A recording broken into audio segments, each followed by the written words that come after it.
Hi, and welcome to today's Biznology Digital Marketing Webinar. I'm Chris Abraham, one of the bloggers at Biznology. I'm the president of Social Ally, a social media outsourcing and support service. I focus on blogger outreach, blogger engagement, and internet reputation management.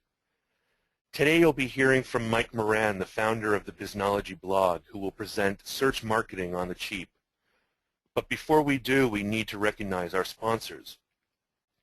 Brick Marketing, full-service SEO solutions company that increases website visitors. Marketing Pilgrim, the internet and social media marketing news blog. We cut through the bull so you don't have to. Rim Kaufman Group, a digital marketing agency that combines superior marketing talent with sophisticated technology to increase clients' business through data-driven online marketing solution. And my very own Social Ally, your social media support. As we wait for more attendees to join, let me review the format of our webinar. Our Biznology webinars last just 30 minutes so you can easily fit them into your busy schedule. We record each webinar and will email you that link later this week. During our speaker's presentation, you can use your GoToWebinar controls to ask a question. That orange arrow opens and closes your webinar controls. If you have a question, simply type it into the box labeled questions at any time during the event and press the send button. I will select a few questions at the end of our webinar and pose them to Mike. While we're waiting for a last few attendees to join, I'd like to remind you that the Biznology newsletter and blog are available for free at biznology.com. So if you're not already a subscriber, we hope that you'll sign up now. My blog post came out today, so go check it out after the webinar, please. Thanks again to all of you for spending 30 minutes with us. We know how valuable your time is, so let's introduce today's speaker. Mike Moran is the founder of the Biznology blog, a well-known expert in all things digital marketing, and chief strategist at Conversion, a leading social consultancy. Mike is the co-author of Search Engine Marketing, Inc. and the sole author of Do It Wrong Quickly. Mike is a veteran of IBM, managing groups in IBM.com for 8 years, retiring from IBM in 2008 as a distinguished engineer. So, if you've ever struggled with having a low budget for search marketing, this is the webinar for you. Mike, take it away. Thanks a lot, Chris. So hi, everybody. The reason you're here is because you're cheap. I am too. And the thing that's hard is that we all know how important search marketing is. And the problem is that it can be incredibly expensive. It's not even just paid search, although I think we think about paid search a lot when we think about how expensive search marketing can be. And paid search bid costs do seem to rise every year, and it makes sense that they would. It's an auction, and the more people discover the value of search marketing, the more bidders there are going to be, and the higher the prices will go, until eventually the prices are high enough that there are some bidders that really can't afford to be in anymore. And that's going to be the way it continues. Search marketing is expensive. Paid search for sure is expensive, but it isn't just paid search. SEO, search engine optimization, organic search, whatever words you want to use for it, that's also expensive. There are some experts that will tell us we should be buying links, even though the search engines tell you you're not allowed to. And there are lots of sites that have to have very expensive makeovers, where their architecture isn't working, or they drank the Kool-Aid and did their site in Flash, or something that makes it very hard for you to succeed at SEO. And both paid search and organic search, you can spend awful lots of money on consultants like me. I will happily charge you lots of money to solve all of your problems, but the truth is that there's a lot that you can do on your own. And the reason that we're having this call, the reason we're talking about this today, is because you want to make sure that search marketing is filling your cash register and not depleting your cash register. And so the question you would have is, what are the things that you can do on your own? What are the things that you can do to make sure that search marketing is something that you can keep under control from a budget point of view? Because search marketing can have huge value, and there are lots of reasons to spend lots of money on search marketing.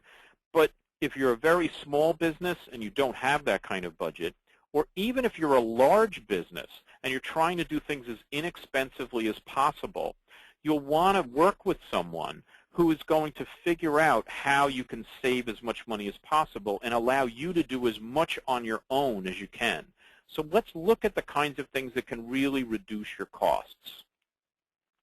I want to start with paid search.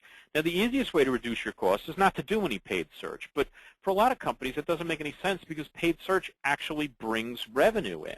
And so how can you save money on paid search without reducing how much revenue it brings in? Well, one way to do it, and this is something that I saw working when I was at IBM, is to do cooperative marketing. Now, at IBM, when they were in the PC business, they did a lot of cooperative marketing with Intel. And if you see the whole Intel Inside program, that's really what's going on, is that Intel is providing money to the companies that put their chips in their products so that they're helping those companies do marketing. And so you might not be in the PC business, but cooperative marketing can still be something that works for you. Can you ally with a company that is looking for the same customers that you are? So that you're not competitors, because that wouldn't make any sense, but you could sell a product and another company sells the service. Or you could do the Intel approach, where you work with the manufacturer of the products that you sell, and you share expenses with them. They might be very interested in doing this because they're going to get more business out of it as well. But if you can share the same keywords and still drive forward and figure out how you're going to get the same revenue in, but you can split the cost with someone, that can be a really useful way of lowering your costs in paid search. Another way to lower paid search costs is by really analyzing what's working and what isn't. And this is something that most companies do, but not all. And so if you're not doing it, this is a really easy thing to do. But what you have to think about is, because your search keywords are really your market segments, you want to apply all the same kind of work that you do with market segmentation to paid search that you do for anything else. So you want to analyze which keywords are converting higher. You want to analyze which time of day or which day of the week do things seem to convert higher. And so you can use day parting to try and change your bids at different moments. You can, if you have a seasonal business, you can do the same kind of thing. You might even find that there are different keywords that you want to turn off at different times, right? Anything that you can do to analyze your conversion rates will help you to target your bidding so that you're bidding more at the times when you're more likely to convert and less when you're not. And so those are two tips that you could focus on for paid search, but you're probably expecting that most of the time we're going to be looking at organic search. We're going to be looking at SEO, and that's true. So, before we leave paid search, if you don't know how to count your conversions, so if I gave you all that great advice about analyzing your conversions, but you don't know how to do that, a free way to count your conversions is with a free analytics tool like Google Analytics. And so it's free, it's easy, it works. That's what you need to be using. And so if you have a different analytics tool, that's fine. There's no problem with paying for an analytics tool. It might be lots of good reasons to do that. But if you're trying to save money and you've said that you don't want to analyze your conversions because it's too expensive, well, this is a free tool that lets you do it. And that can help you analyze your conversions for both paid search and organic search. And organic search is what we're going to spend most of the time on, SEO, because that you don't have to pay the search engines for every click. And so this is a place that you really have a chance to save money on search marketing. So let's look at the 4 steps for SEO. So So the first one is to get your pages indexed. And we'll go through each of these steps and try and not only tell you what they mean, but try and help you figure out how you can save money in each place. So you might not realize that all of the search engines have something called a search index, which is a file that they look at. It's a database that has all the pages in it. So it looks like they're running around the internet finding the pages when you search for them, but they're not. They ran around the internet earlier, and they put them all in this one place. And so the problem is, if your pages aren't in the search index, they'll never be found.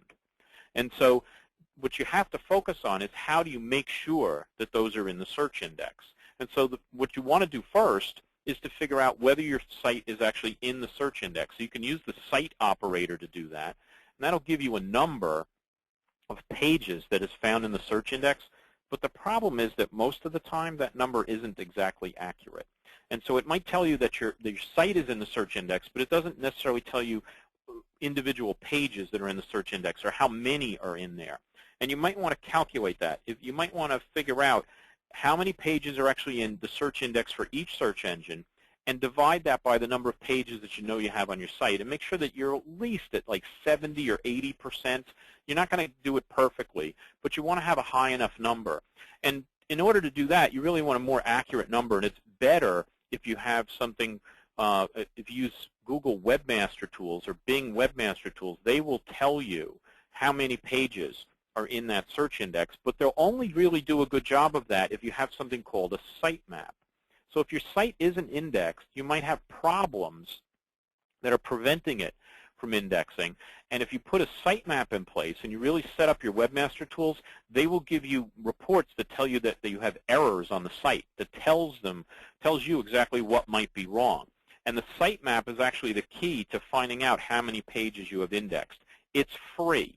So there are a lot of different formats. It costs a little money for you to actually put together the software that will create the sitemap and keep it up to date, but all the major search engines support it, and it doesn't cost you any money to use, and it gives you all sorts of diagnostics that tells you if your site isn't indexed or if some pages in the site aren't indexed, and it can tell you what's wrong too, and that doesn't cost anything.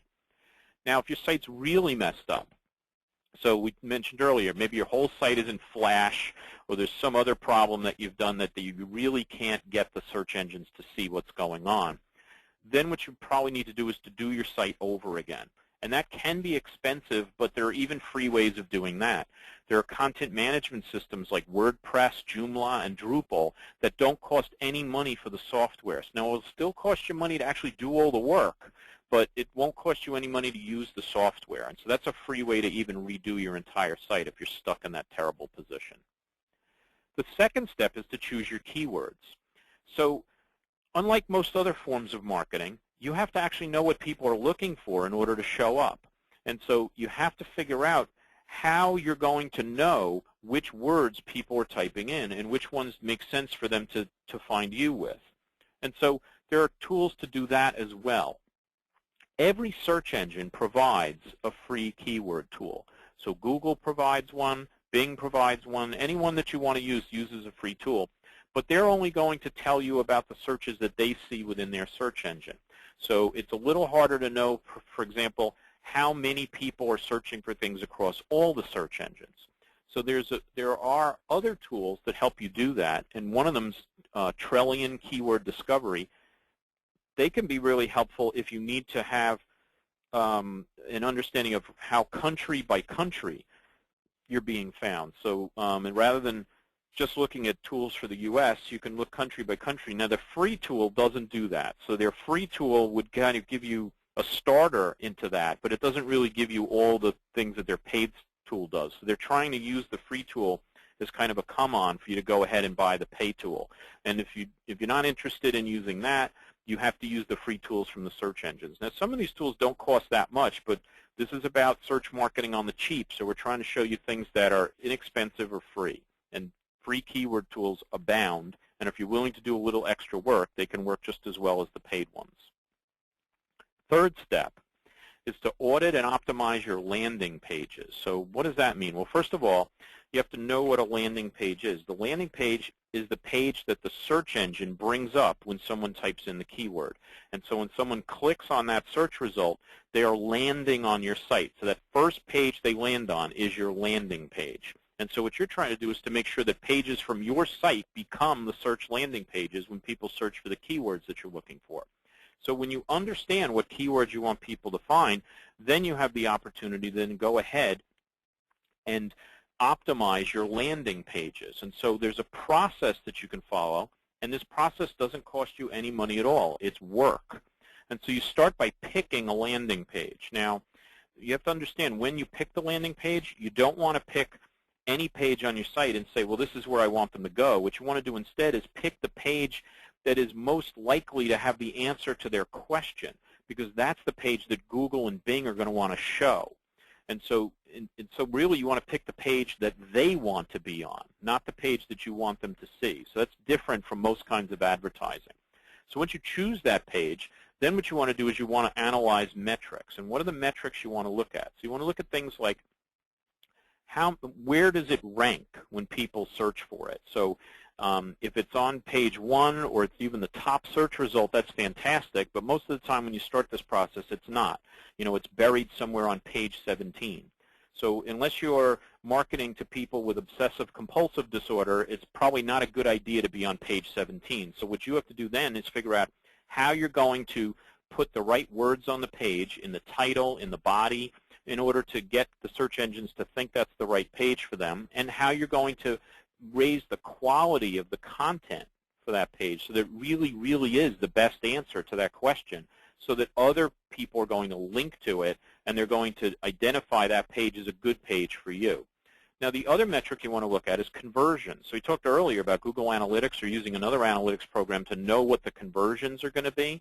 So you want to look at that as well, because who cares if you get people to come to your site if they don't actually buy anything?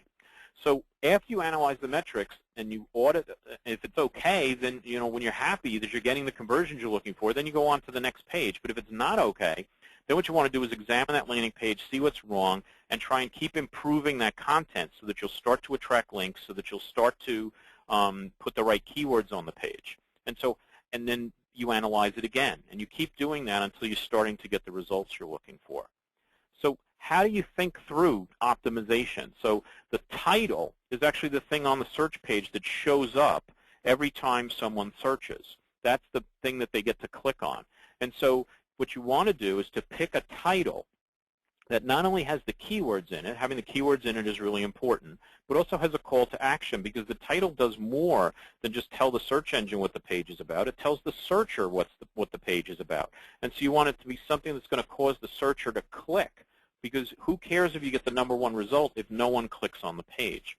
And so we put some examples in here from our book. We had a fictitious company called Snap Electronics, and what they did is they went through numerous changes to their title to try and figure out what was the right one. And so at a certain point, if you see the ones down lower on the screen where there are some ellipses in there, that's where the title was getting cut off. So you can see the titles that we have in the example here. They're getting cut off where there's more in the title, but the search engine just doesn't show it. And they eventually settled on a title that not only had the keywords in it, but it had a call to action, and it fit within the 70 characters that the search engine uses for the title. You also want to optimize the body text. And again, none of this costs you any money. It costs you time, but you don't have to pay for anything. And so how you're going to do that is you're going to put keywords in headings. You're going to put them near the top of the page. You're going to put them throughout the page, but not just the keywords. What you want to do is you want to write naturally. You want to use related words. The search engines are smart now, and what they do is they don't just look for the particular words people search for. They also look for all of the related words. So if we're taking this example that we had for Snap Electronics, where they're looking for to try and get searchers who type in digital cameras to find them, well, the search engines aren't going to show a page just because it says digital cameras on it. There are millions of pages that have the word digital cameras on it. But they will be looking for a lot more than just the word digital cameras. They're going to be looking for things like megapixels or photography or flash or all sorts of words that have to do with digital cameras. They're all words that people might be using when they're writing a page that talks about digital cameras. And so all of these things are important not only for the search engines, but they're important for the persuasiveness of your page. If you write a really high-quality page, you can expect that people are going to use many, many different kinds of words, not just repeat the search keywords over and over again. And we've talked a lot about the text on the page, but it's more than just text. So Google has universal search. This is called in the industry blended search, where they're not just showing blue links for web pages, but they're showing pictures, they're showing videos. There's all sorts of things that might be showing up. And so what do you do for things that aren't text? Well, the real thing you have to do is to add more text around them. And so where can you do that? So if you think about videos or audios, you can have transcripts with them. You can do something called closed captioning. So you see this on television where they run the words at the bottom of the screen for people who might be hearing impaired. Well, you can use closed captioning on your videos as well. And when you do that, you're actually giving text to the search engine so that it knows what it's about. You can put, if doing the transcripts and the closed captioning is too much work for you, you can add summaries, you can put in background. You want to put in some kinds of words in your YouTube video or in your audio or in any of these non-text objects so that the search engines really know what they're about. The last step is to demonstrate the quality of your content. And so the quality of your content was originally something that only links did for you. So the search engines looked at how many links were coming to your site, how many links were coming to your pages, and they decided that the ones that got the most links from the best places were high quality. But what's happening now is that because so many search spammers are tricking the search engines by setting up things called link farms and other kinds of fake linking, and because so many people are paying for links, the search engines are dubious about whether links really show that something is high quality or not all by themselves. So they're starting to look at social activity as well. So the secret here is very simple, which is if you do really, really good content, you will attract the links and you'll attract the social activities that the search engines are looking for. So how can you figure out how many links you have? Well, we show on the screen here that you can use something to find how many links you have. There's a particular set of search operators that you can put in, but the problem is that most of the time the search engines don't give you highly accurate results for that because the spammers were actually using this to figure out which links were the best ones. And so what you need to do instead is to use a link counting tool. So SEO Moz has something called Open Site Explorer, which is an extremely useful tool. And Bing just came out with a tool just a couple of weeks ago that called Link Explorer, which replaces a previous tool that Yahoo used to have called Site Explorer that was very, very popular. And these are ways that these are free tools you can use so that you can figure out how many links you're getting to your site, to which pages, and what their anchor text is. But as we said before, social media activity counts a lot. So what can you do to figure out how to get social activity? So you should be tweeting your content and sharing it, but how do you get other people to do it? One really simple and free way to do that is to put bookmarks on your site so that people can tweet things, they can dig them, they can save them to Delicious, they can put any of these buttons, these sharing buttons on their screen will help you to be able to get other people to share content for you. And that will really get a lot of social media activity going around your content if it's high-quality content. And that's really the key. It has to be high-quality content in order for these strategies to work. But creating high-quality content is free also. So that's it for today. And what we're going to do is we're going to take some questions. I hope you have some questions. We're going to turn it back over to Chris. But I just want to talk to you about our next webinar, which is coming up really soon, just in a couple of weeks, our July webinar. And it's about the Google Panda update. And that's something that is really important because it's a way of human beings rating your site to prove to the search engine that it's high quality. So if you want to know what are the kinds of things that raters are looking for and you want to understand how Panda works, that's something we'll do next time on July 10th. So Chris, take it away. How many questions have we got? There's a couple right now. Thanks, Mike. I'm sure our attendees have a much stronger idea of the free tools and techniques available for search marketing, but you didn't answer every question. So there's a couple now, but if everybody within the sound of my voice could go in there and pile on, and I know that that Mike has a hypnotizing voice and the content is awesome, but if you could please throw me a bone and ask a couple questions, I'd be much obliged. I've got a couple good questions for now. One of them is how do you access the free Google keyword tool if you hadn't already addressed it? And the other question, which I think is very interesting, what is the average conversion for the industry? In other words, Okay. how do people get a feeling for whether it's working or not? So the Google keyword tool, there's actually a couple of them. There's one called Google Trends that can be really interesting, but the Google keyword tool, you can just search for Google keyword tool and you should find it. It's part of the Google AdWords area of the site, because the reason that the search engines give away keyword tools is because they're hoping you'll use them to decide that you're going to buy some paid search ads. And so Bing has a free keyword tool, Google has a free keyword tool, and both of those they work just fine, and you can find them really easily by just searching for them. In terms of conversion rates, it's very hard to decide what an industry average is. First of all, because there's loads of different industries, and second of all, because there are different averages that are different across things like B2B and B2C, and they're different with businesses that sell online and sell offline. And so the question is, what are you questioning the conversion of? Is it a conversion just to go from online to offline, or are you actually buying something like it's in the e-commerce situation? And so what I've found with a lot of experience is that there are some sites that can convert maybe at 5%, but most sites, their conversion rate is under 1%. And even if you look in an industry, you often find that there isn't a lot of agreement on what a good conversion rate is. If you were to get those conversion rate numbers across different companies in the same industry, you might see some wide variations. And so instead of focusing on what the average conversion rate would be as something to shoot at, what I really think is the smart way to go is to focus on benchmarking where your conversion rate is, and then constantly striving to improve it.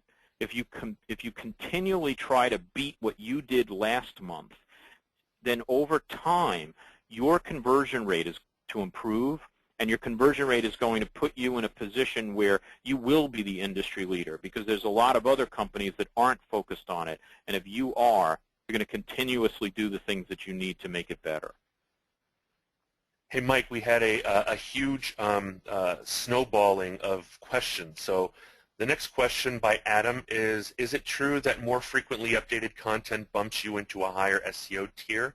I.e., if I have some bullet points on my homepage that describe what we do, and I reorder those same bullets in different orders in the same page, when the page is crawled, does it appear to Google as if as being more current, etc.? That's possible, but you have to understand that not every search is one that people are looking for fresh content for. I mean, if someone searches for searches what is Lincoln's birthday, it doesn't really matter if the answer is 5 years old. He's pretty much sticking with the same birthday. But if, for example, the search is digital camera reviews or best digital cameras, then yeah, it does matter that your content is fresh. But the thing I would argue is that just like moving the deck chairs around on your Titanic of a home page is not really going to do anything good. I mean, even if it does somehow fool Google into thinking the page is fresh, it's not going to fool anybody coming to the site. And so you're not really, and eventually Google's going to have enough smarts that they're going to know that that isn't fixing anything either. And so I wouldn't be spending time reordering bullets on the page. I'd spend time changing what's in the bullets to make the page more persuasive and higher value and more informative. I mean, yes, it takes more work. Yes, it takes more time. But the truth is that I'd rather do that work for fewer pages than be reordering bullets around for lots of pages, because you're not really creating any value when you're just changing the order of bullets. And what you need to do is to create value, not by trying to trick the search engine, but by actually delivering what the search engine and the searchers are looking for. And I'm going to combine two questions into one, which is do you have any insights or recommendations when it comes to either going global in terms of having multiple languages and multiple geographies internationally, who are your clients. Do you have any advice for people who have polyglot websites? And then do you have any advice for people who are hyper-local, local search, local business? Yes. So for local, up until recently there was Google Places page, but Google's now reordered the way they do their website, but they still have a way for local businesses to, for free, register where they are, their location, phone number, to kind of claim their listing, so to speak. And so if you're hyper-local and location of people finding you is really important, you can show up in those local results just by going to Google and making sure that you've registered as a local business. And that can be really useful. For the global business, we actually had a full webinar a few months ago on global search marketing. So I'd encourage you to search for that on the Biznology site and bring that up, and that's another half-hour webinar that we did, and we go through all sorts of advice for global. In terms of doing global cheaply, most of the things that we talked about here would work just fine. I mean, you can even use those free search keyword tools. You just have to go to each country for the Google keyword tool, and because Google allows you in that keyword tool to pick country by country and say which ones you want to go after. And so these tools will work just fine for global businesses. When I worked at IBM, we used a lot of these tools to try and keep our costs down in search marketing. Excellent. Do we have another minute? Let's take one more minute, but if anybody asked a question that we don't have time to answer, we'll try and get answers to you. If you would send those questions to, we'll announce where to send those questions. So we'll take one more question in the interest of time, and then we'll announce how the rest of the questions can get answered. Okay. The final question is about server location. If you are a subdomain of a global site, but you want people in the U.S. to find you, how much does it matter that your server is overseas or not? It used to make a big difference. It used to really matter a lot. But again, we cover this in the Global Search Marketing webinar. So if you want to go back and listen to that one, we explain exactly how it works now. It used to be that you either needed to have a domain name that looked like you were in the country, or that you hosted your server in that country. But now, both Bing and Google offer ways through webmaster tools for you to identify which parts of your website belong in which search country indexes, and so you can go in and update those and make sure that things show up exactly where you need them. Excellent. I quickly need to pop in and thank the sponsors again. I really thank you, Mike, and everybody for attending. Brick Marketing, full-service SEO solutions company that increases website visitors. Marketing Pilgrim, the internet and social media marketing news blog. We cut through the bull so you don't have to. Rim Kaufman Group, a digital marketing agency that combines superior marketing talent with sophisticated technology to increase clients' business through data-driven online marketing solutions. And this time I'll try to speak through my own company correctly. Social Ally, your social media support. That's all the time we have for today. Again, thanks to Mike for these great ideas, and thanks especially to our audience for your participation and your questions. If any of you had any questions that we did not have any time to answer, like Mike said, you can email your questions to Eileen, E-I-L-E-E-N, at MikeMoranGroup.com, and she'll be sure to get them to Mike for the answer. Later this week, we'll send you all a link to the recording of this webinar to listen to again and to share with others. We also invite you to mark your calendars for our next Biznology webinar, Inside the Google Panda Update, scheduled for 11 a.m. Eastern on July 10th. Thanks again, everyone, and I look forward to seeing you on July 10th.